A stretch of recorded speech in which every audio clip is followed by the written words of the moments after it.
इसी साल 2025 में बिहार विधानसभा की चुनाव होनी है।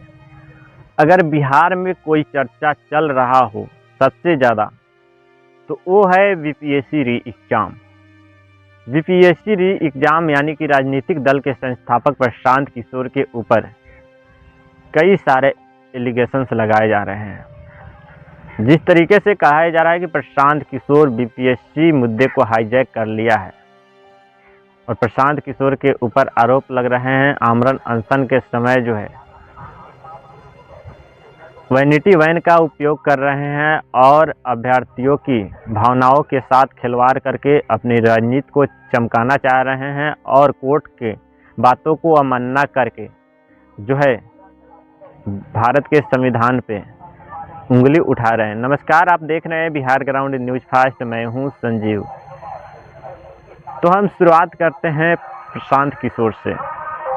प्रशांत किशोर जो कि भारत के एक अच्छे खासे रणनीतिकार माने जाते हैं। उन्होंने बिहार में जो है 2 अक्टूबर 2024 को जन स्वराज की स्थापना करते हैं पार्टी की। उसके बाद से बिहार में जो है उपचुनाव 4 सीटों पे होती है। चारों सीटों पे लड़ते हैं लेकिन असफल रहे चारों सीटों पे। उसके बाद जो है बिहार में बीपीएससी की एग्ज़ाम 13 जाती है बिहार के 36 जिले में और 912 केंद्र बनाए गए थे परीक्षा के लिए। उसमें से गड़बड़ी एक केंद्रों पर आयोग का मानना था कि हुआ, वो है बापू परीक्षा परिसर। बाकी 911 परीक्षा केंद्र जो है अच्छे से हुआ, लेकिन अभ्यर्थियों का आरोप जो है पूरे 912 केंद्रों का री एग्ज़ाम कराया जाए। उसी को लेकर अभ्यर्थी 18 दिसंबर से आमरण अनशन पर बैठे, लेकिन आयोग ने जो है एक केंद्रों का जो है परीक्षा को रद्द करके री एग्ज़ाम 4 जनवरी को 22 केंद्रों पर लिया बापू परीक्षा परिसर का।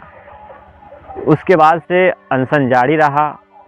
बिहार के तमाम राजनीतिक दल की पार्टियां पहुंची।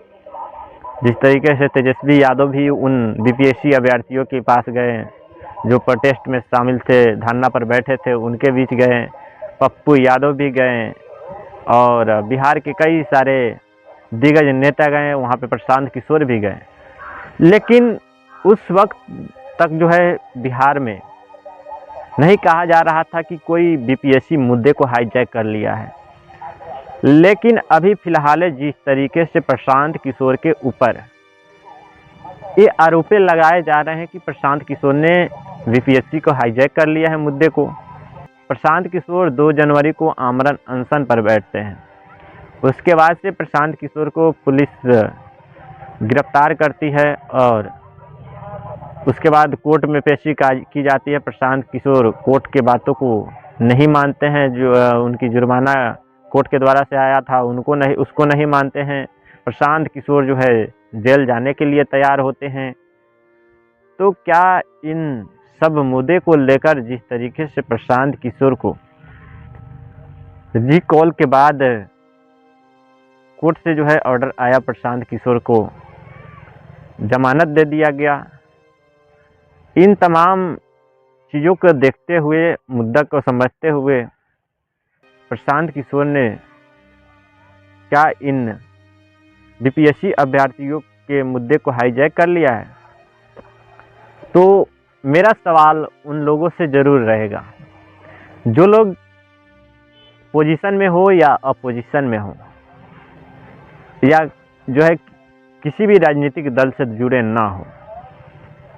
क्या प्रशांत किशोर से पहले जो है बीपीएससी प्रोटेस्ट में शामिल अभ्यर्थियों के साथ नहीं हुए थे तेजस्वी यादव? क्या वहाँ पर जो है पप्पू यादव शामिल नहीं हुए थे? वो लोग जो है हाथ क्यों नहीं बढ़ाए? वो लोग जो है या जेडीयू के ओर से जो है इस मुद्दे को क्यों नहीं हाईजैक किया गया ताकि ये मुद्दे ही पूरी तरीके से समाप्त हो जाता? नहीं, बीजेपी की ओर से किया गया। जब प्रशांत किशोर बीपीएससी अभ्यर्थी या नौजवान के हितों में बात करते हैं तो उनके ऊपर सिर्फ क्यों ये आरोप लगते हैं कि प्रशांत किशोर हाईजैक कर लिया। हालांकि प्रशांत किशोर कहते हैं कि हम रोजगार की बात करते हैं और रोजगार के हित में खड़े रहें, गलत नीतियों की खिलाफ खड़े रहें, सरकार की खिलाफ खड़े रहें, आयोग के खिलाफ खड़े रहें। लेकिन प्रशांत किशोर कभी भी अपने ओर से ये बात नहीं बोले हैं कि हम अपनी जनसुराज के लिए ये प्रोटेस्ट कर रहे हैं या जनसुराज के उन्होंने नाम लिया हो। इससे तो है साफ सुथरा दिखता है कि प्रशांत किशोर जो है अपनी पार्टी के लिए राजनीति नहीं कर रहे हैं। यानी कि जो लोग कह रहे हैं कि प्रशांत किशोर बीपीएससी मुद्दे को हाईजैक कर लिया है, वो लोग अपने चेयर छोड़कर निकल के बाहर देखे और समझे कि किसने जो है बीपीएससी मुद्दे को हाईजैक किया है। हाईजैक तो बिहार सरकार ने किया है। इस तरीके से अभ्यर्थियों के ऊपर लाठियां चल रहा है। कितने बार लाठियां बरसाई गई पटना प्रशासन के द्वारा, लेकिन नहीं सरकार मिलती है अभ्यर्थियों से, ना ही आयोग के द्वारा से कोई सुनवाई ली जाती है। और अभी फिलहाल जिस तरीके से जमानत से बाहर प्रशांत किशोर आए हैं, उसके बाद से उनकी सेहत में खराबी है, जिसके कारण वो अभी किसी हॉस्पिटल आईसीयू में भर्ती हैं। अब देखिए प्रशांत किशोर की यह सत्याग्रह कहां तक जाती है। और बीपीएससी के अभ्यर्थी ये कह रहे हैं कि बिहार में जो है नए वाला जेपी आंदोलन शुरू हो गया है। सरकार के खिलाफ, आयोग के खिलाफ, बिहार में जो है कोई रोजगार नहीं है, इसके लिए जो है युवाओं को अन्य प्रदेशों में पलायन करना होता है, विधि व्यवस्था बिहार में सही नहीं है। इन तमाम चीज़ों को लेकर जो है सरकार के खिलाफ जो है सत्याग्रह जारी रहेगा। और बीपीएससी अभ्यर्थी अभी शांतिपूर्ण ढंग से जो है सत्याग्रह पर बैठे हुए हैं। हालांकि इसे प्रोटेस्ट नहीं कह सकते हैं, आंदोलन नहीं कह सकते हैं, क्योंकि यह सत्य का आग्रह कर रहे हैं। जिस तरीके से अभी किसी भी तरीके के सामुदायिक संपत्तियों पे इन लोगों ने एक उंगली भी नहीं उठाई है, बावजूद उसके इन लोगों के ऊपर सरकार की ओर से लाठियां चलाई जाती है। क्या सरकार की इस नियत और घटियापन की कमियां खुद को कब महसूस होगा? तो इन सब चीज़ों को देखते हुए पोजीशन पार्टी, अपोजिशन पार्टी और बीपीएससी री एग्जाम मुद्दे को लेकर आपकी मन में जो भावना जगे, आपकी ओर से जो है जो भी कुछ मन में सवाल पैदा होके उसकी प्रतिक्रिया हमारे इस कमेंट बॉक्स में ज़रूर दें। आप